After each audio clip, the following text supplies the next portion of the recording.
লতি রাজকচু এক চাষ পদ্ধতি, সুদূর বগুড়া থেকে চারা নিতে নাটোরে। শতকে কি পরিমাণ চারা রোপণ করবেন? চারা থেকে চারার দূরত্ব 1 ফিট এবং সারি থেকে সারির দূরত্ব 2 ফিট। এই নিয়মে প্রতি শতকে চারা রোপণ করতে হয় 150 পিস। এটাই সবচেয়ে ভালো পদ্ধতি। প্রিয় দর্শক, এই দেখেন আমাদের চারা প্রসেসিংয়ের কাজ করা হচ্ছে। দেখেন এই যে আমরা জমি থেকে কিন্তু চারা উত্তোলন করেছি। এই দেখেন খুবই মানসম্মত চারা, সব চারার গোড়াতে কিন্তু লতি রয়েছে। এই যে চারার কিন্তু পাতা কাটতেছি, আপনারা দেখতে পাচ্ছেন শতভাগ সফল বাড়ি লতি রাজকচু চাষী মোহাম্মদ ফজর আলী। এই যে খুব সুন্দরভাবে চারার কিন্তু পাতা কাটতেছে। তো যাই হোক, আমরা এই ভাইয়ের কাছে ফেরত আসি। কোথায় থেকে এসেছে, কি সমাচার? আসসালামু আলাইকুম ভাই। ওয়ালাইকুম আসসালাম। কেমন আছেন? আলহামদুলিল্লাহ। আপনার নাম কি? আমার নাম মোহাম্মদ গোলাম রব্বানী। কোথা থেকে আসছেন? আমি আসি বগুড়া জেলার আদমদীঘি থানা থেকে। কতগুলো চারা নেওয়ার জন্য আসছেন?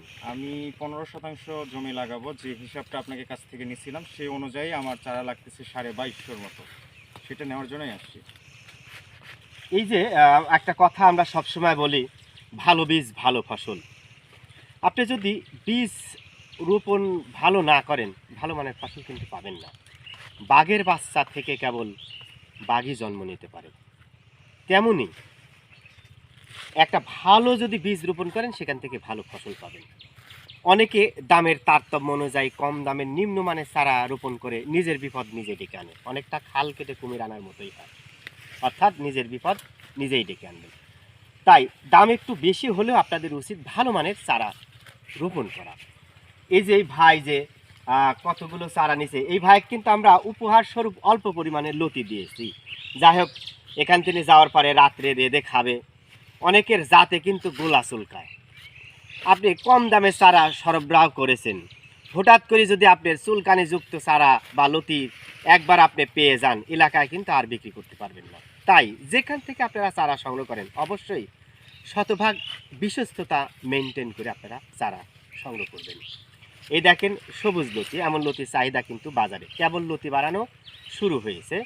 যারা বাড়ি লতি রাজকচুর বীজ নিতে চান আমাদের সাথে যোগাযোগ করবেন। এই ভাইয়ের কাছে আমরা আবার ফিরে থাকি। ভাই, আপনি তো অসংখ্য ইউটিউব চ্যানেল দেখেছেন নাকি? জি। সেখানে চারা নিতে না গিয়ে আমার কাছে কেন আসবেন? আপনার কাছে চারা নিতে আসার মেইন উদ্দেশ্যটাই হচ্ছে যে আপনার ভিডিওটাতে আমি যা দেখছি এবং সশরীরে আপনার এখানে এসে আমি চারা নিতে পারবো, যার জন্য এইখানে আমি আসছি, এসে চারাটা সংগ্রহ করছি। তবে এখানে সশরীরে আসার জন্য আমি দেখতে পাচ্ছি যে ভিডিওতে যা দেখছি বাস্তবেতে সেম কোয়ালিটি সেম জিনিসটাই আছে, কোনো এখানে ফ্রড নাই।